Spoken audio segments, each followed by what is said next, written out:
Halo, selamat siang.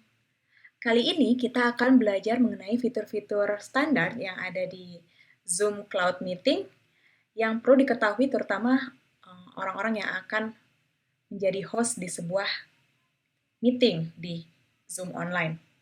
Oke, kita akan masuk ke salah satu room. Saya sudah buat roomnya di sini. Oke, kita sudah masuk ke dalam ruangannya. Dan saya adalah host di ruangan ini, di mana ada partisipan lainnya, yaitu Ellen White, dan juga di sini saya buat William Miller. Baiklah, sebelum kita masuk ke fiturnya, di sini saya mau memperlihatkan ada dua pilihan untuk view. Yang pertama adalah ini. Ini adalah speaker view, di mana yang akan muncul hanyalah orang yang atau partisipan yang dibuat spotlight. Yang muncul adalah partisipan yang dibuat spotlight, nanti akan saya jelaskan apa itu spotlight. Kemudian selain itu ada pilihan gallery view, di mana kita bisa melihat siapa-siapa saja yang ada di Zoom meeting ini. Dan kalau di laptop biasanya bisa mencapai 5 kali 5 partisipan atau 25 partisipan dalam satu layar. Ada juga yang bisa sampai 49 partisipan tergantung spek dari laptop tersebut atau perangkat tersebut. Oke, kita langsung aja masuk ke fitur-fiturnya. Kita mulai dari pojok kiri bawah, ada gambar mikrofon, di mana kita bisa gunakan ini untuk mute atau unmute diri kita sendiri. Kalau mikrofon tidak dicoret, artinya setiap suara yang kita hasilkan akan masuk ke Zoom meeting ini, dan unmute artinya tidak ada suara yang masuk. Kemudian di sebelahnya kita bisa lihat ada start video, dengan pilihannya adalah di sini akan terdaftar kamera yang kita gunakan. Misalnya di laptop ini integrated webcam yang digunakan. Kemudian di bawahnya video setting kita tidak perlu membahas lebih detail. Kita langsung saja ke choose virtual background, di mana kita bisa menggunakan background atau latar belakang virtual. Nah, kita lihat di sini ada pilihannya. Apakah kita mau menggunakan gambar yang ada dari Zoom atau kita bisa menggunakan gambar sendiri. Ini biasanya digunakan kalau kita punya satu acara yang kita sudah desain supaya backgroundnya sama, satu tema, ini kita bisa gunakan. Atau kita bisa gunakan juga gambar-gambar yang ada di sini. Ini kurang bagus, kenapa? Karena latar saya tidak polos. Jadi kalau polos dia bisa mendeteksi mana yang mau dijadikan latar belakang. Ini ada pilihan untuk mirror video, apakah mau seperti di cermin atau tidak.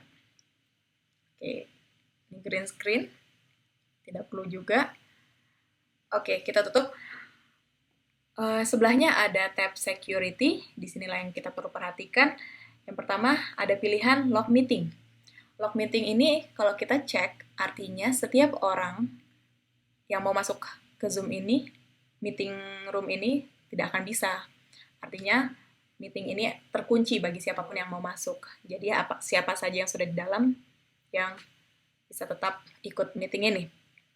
Ini kita gunakan kalau misalnya pertemuan kita memang terbatas dan kita tidak mau ada yang bebas bergabung, tidak mau ada yang bergabung pada pertemuan ini, jadi kita boleh cek. Tetapi itu biasanya sejauh ini secara umum kita tidak gunakan, misalnya untuk kebaktian online, kita tidak gunakan itu.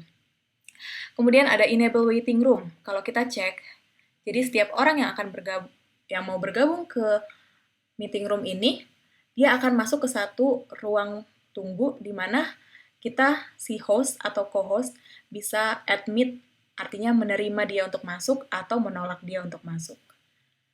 Jadi, kalau untuk kebaktian secara umum, saya rasa kita tidak perlu cek, kita disable aja.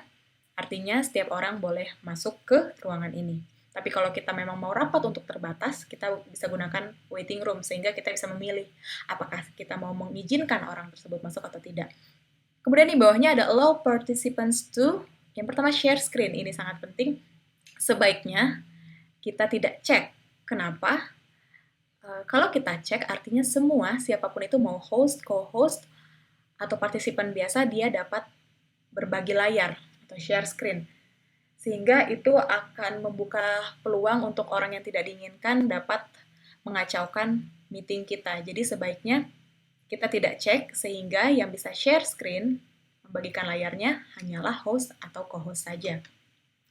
Kemudian allow participants to chat, bila kita cek artinya kita memperbolehkan partisipan untuk ngobrol, nanti kita bisa bahas lebih lanjut di tab chat. Kemudian yang terakhir, rename themselves atau memberi nama diri mereka sendiri.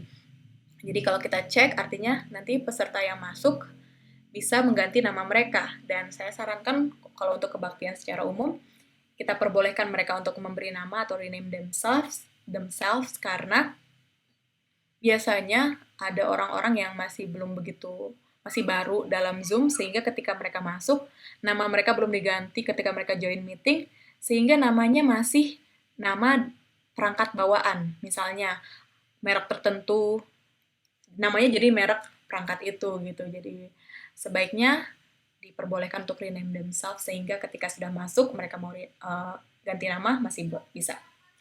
Dan terakhir ada remove participant, ini jarang dipakai, kecuali memang kita menemukan seseorang yang tidak diinginkan masuk ke dalam pertemuan itu, atau mencurigakan, kita bisa mengeluarkan orang tersebut dari ruang pertemuan atau meeting room ini.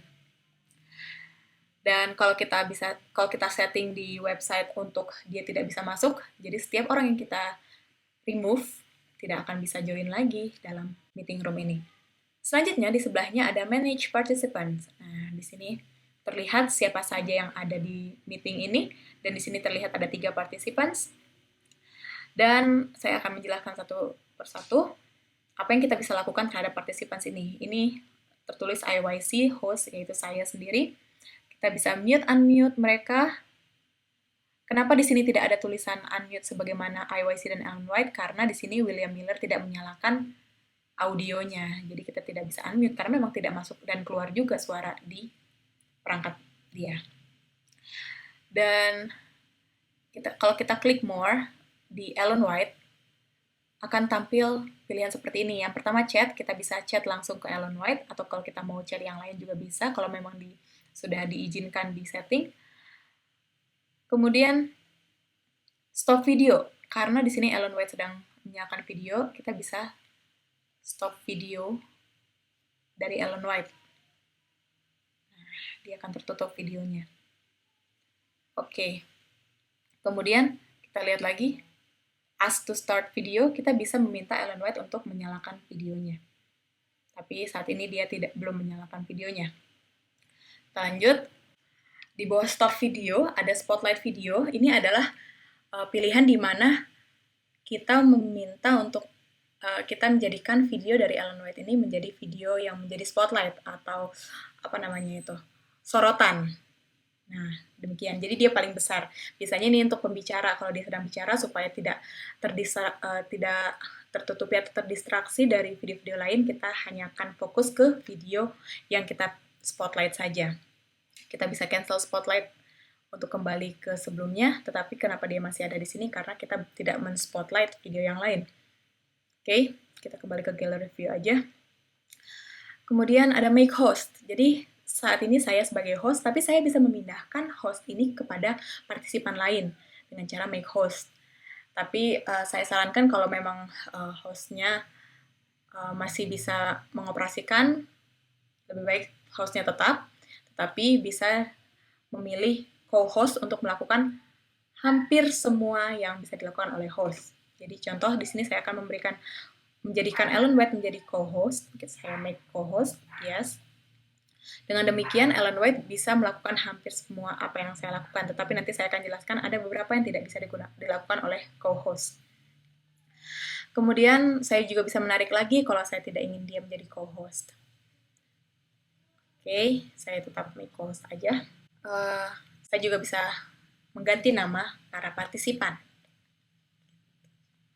Oke, nah kalau di William Miller, saya tidak bisa spotlight karena videonya tidak menyala, jadi saya bisa ask to start video.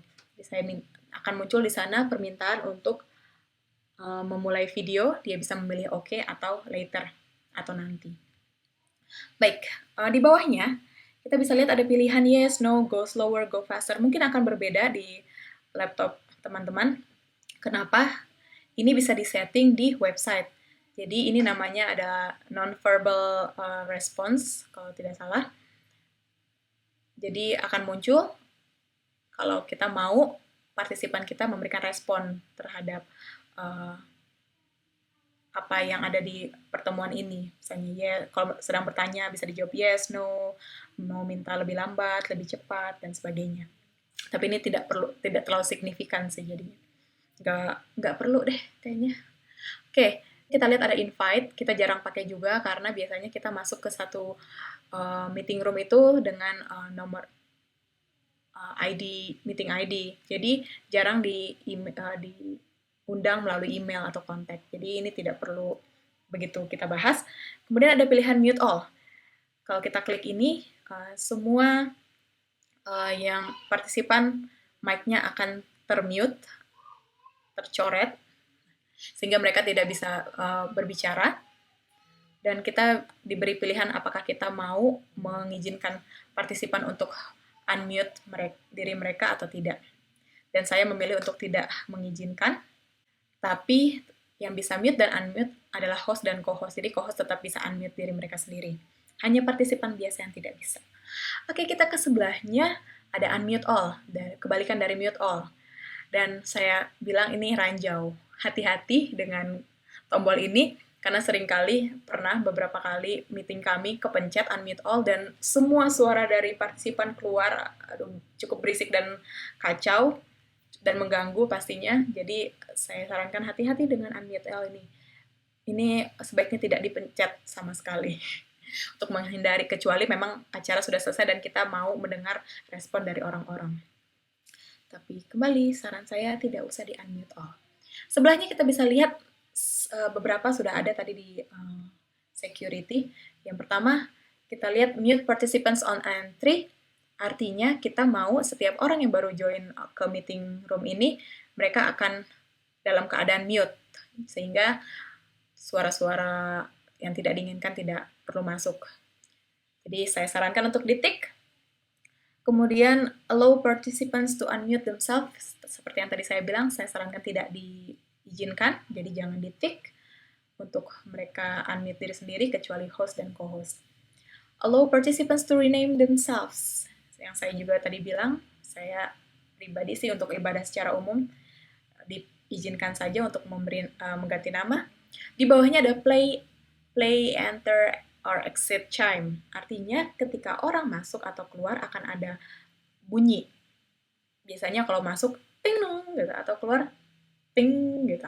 Dan itu cukup mengganggu kalau kita ada pertemuan. Jadi sebaiknya kalau pertemuan besar tidak usah dinyalakan atau diizinkan, jadi tidak usah di-tick. Kemudian enable waiting room seperti yang tadi yang sudah ada di security, sama log meeting dan waiting room sebaiknya tidak usah dinyalakan kalau memang tidak terbatas sesuai kebutuhan. Kita beralih sekarang, kita tutup dari manage partisipan, kita polls. Tidak semua akan muncul polls ini. Ini kalau kita memang sudah setting di web setting untuk mengadakan polling, kita bisa menulis pertanyaan, tapi tidak perlu lah sekarang. Kalau kita mau ada polling, kita bisa buat di sini orang untuk jawab secara live. Sebelahnya ada chat. Lebih detail lagi mengenai setting untuk chat. Kita bisa membuat orang, kalau kita tick yang no one, artinya para partisipan tidak bisa chat siapapun. Kalau kita tick host only, mereka hanya bisa chat ke host dan co-host. Atau everyone publicly, artinya mereka bisa chat hanya ke semua orang. Dan kalau kita tick yang ini, everyone publicly and privately, artinya kita memperbolehkan mereka untuk chat secara pribadi kepada partisipan lain, atau kepada host, atau co-host, atau ke semuanya. Oke, kita tutup. Kalau yang chat tadi, kalau cukup serius atau dalam pertemuan yang cukup besar, saya sarankan untuk host only, sehingga partisipan hanya chat kepada host atau co-host karena akan cukup mengganggu kalau muncul notifikasi-notifikasi chat baru. Sebelahnya share screen, ini cukup penting untuk kita yang akan misalnya kebaktian, kita akan menggunakan PowerPoint, kita bisa menampilkannya di sini. Ada hal yang perlu diperhatikan. Kalau kita contohnya saya mau menampilkan PowerPoint di sini, saya share, akan terlihat seperti ini, tapi kurang rapi ya, karena kita maunya kalau orang lihat langsung terlihatnya penuh seperti ini gitu, dapat full screen. Caranya supaya lebih smooth atau lebih rapi pertemuan kita stop share dulu. Caranya adalah kalau kita mau share screen, kita Alt Tab untuk di Windows ya. Kita pilih PowerPoint itu, kemudian kita slideshow duluan, kemudian kita Alt Tab lagi, kita cari Zoom tadi, barulah kita share screen dengan PowerPoint yang sudah terbuka, yang sudah di slideshow dulu, baru sudah bisa di next, gitu, lebih rapi gitu. Tapi kalau yang sebelumnya juga nggak apa-apa, cuman lebih rapi aja kalau kita sudah buka lebih dulu. Kemudian, nah, kita bisa stop share kalau sudah selesai. Dan di share screen ini ada pilihan, apakah kita mau one participant can share at a time atau multiple participants can share simultaneously. Saya sarankan yang atas saja, karena kalau bawah nanti ada yang share, terus ada lagi baru yang share menimpa, sehingga yang sebelumnya tertutup agak-agak tidak rapi, tidak kacau. Kalau kita memang sudah tahu siapa yang akan share, lebih baik satu saja yang share. Kemudian selain PowerPoint juga kita bisa share yang lain, kita bisa share screen kita, apa yang kita mau perlihatkan. Misalnya kita mau mereka melihat apa yang sedang kita lakukan, atau stop share dulu, kita bisa share hanya suara saja, kita juga bisa share, kita mau mainkan musik, kita share computer sound dulu. Jadi suara yang masuk ini bukan suara, misalnya saya mainkan di laptop dan suaranya masuk, itu akan kecil dan akan patah-patah, jadi lebih baik share computer sound. Misalnya saya akan memainkan lagu. Nah, dengan demikian, orang tidak akan melihat layar saya saat ini, mereka hanya akan mendengar suara dari lagu yang saya mainkan, karena saya hanya share sound-nya saja. Oke. Baik. Kita masih sharing computer sound, kita sekarang stop share. Dan gimana kalau Anda mau share video? Nah, sekarang kita juga bisa share video. Caranya, contoh saya akan share sebuah video di sini. Nah, saya mau share video ini. Sebaiknya buka dulu videonya, seperti yang sebelumnya tentang PowerPoint. Sebaiknya buka dulu videonya sebelum di-share. Jadi, saya tadi udah buka sebuah video. Nah, di sini ada pilihan share computer sound dan optimize screen sharing for video clip. Jadi, saya sarankan untuk ditik supaya videonya lebih smooth, tidak terpatah-patah dimainkan. Kita boleh share, baru dimainkan.